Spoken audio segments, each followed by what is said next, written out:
సొంత చెల్లెలు షర్మిలను ఎలా ఎదుర్కోవాలి అనేది తెలియక నానా తంటాలు పడుతుంటే టీడీపీ జనసేనల పొత్తుతోనే తలపట్టుకుంటే బీజేపీ కూడా వచ్చి పొత్తులో చేరుతానంటోంది.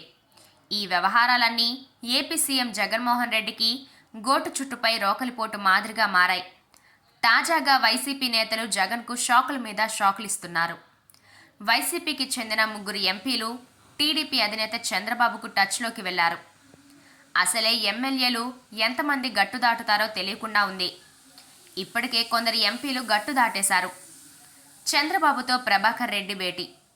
ఈ క్రమంలోనే మరో 3 ఎమ్మెల్యేలు చంద్రబాబుకు టచ్లోకి వెళ్లడం జగన్కు ఇబ్బందికరంగా మారింది. నెల్లూరు జిల్లాకు చెందిన వైసీపీ సీనియర్ నేత, రాజ్యసభ సభ్యుడు వేమిరెడ్డి ప్రభాకర్ రెడ్డి, ప్రశాంతి దంపతులు టీడీపీలో చేరేందుకు రంగం సిద్ధమైంది. ఈ క్రమంలోనే తాజాగా చంద్రబాబుతో ప్రభాకర్ రెడ్డి భేటీ అయ్యారు. అలాగే ఒంగోలు ఎంపీ మాగుంట శ్రీనివాసులరెడ్డి, నెల్లూరు ఎంపీ ఆదాల ప్రభాకర్ రెడ్డి సైతం టీడీపీలో చేరనున్నట్టు సమాచారం. వైసీపీకి ఆర్థికంగా అండదండలు ఇస్తున్న వారిలో ప్రభాకర్ రెడ్డి ఒకరు. వివాదరహితుడు, ఏ విషయమైనా హుందాగా డీల్ చేస్తారని ఈయనకు పేరుంది. వైసీపీకి గుడ్ బై చెప్పనున్న ఆదాల మాగుంట. ఈసారి నెల్లూరు లోక్సభ స్థానాన్ని ప్రభాకర్ రెడ్డికే జగన్ కేటాయించారు.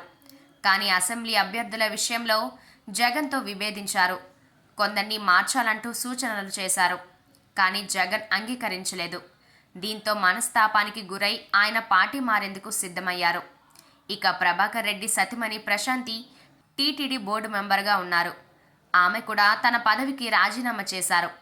ప్రభాకర్ రెడ్డితో పాటు ఆదాల మాగుంట త్వరలోనే వైసీపీకి గుడ్ బై చెప్పనున్నారు.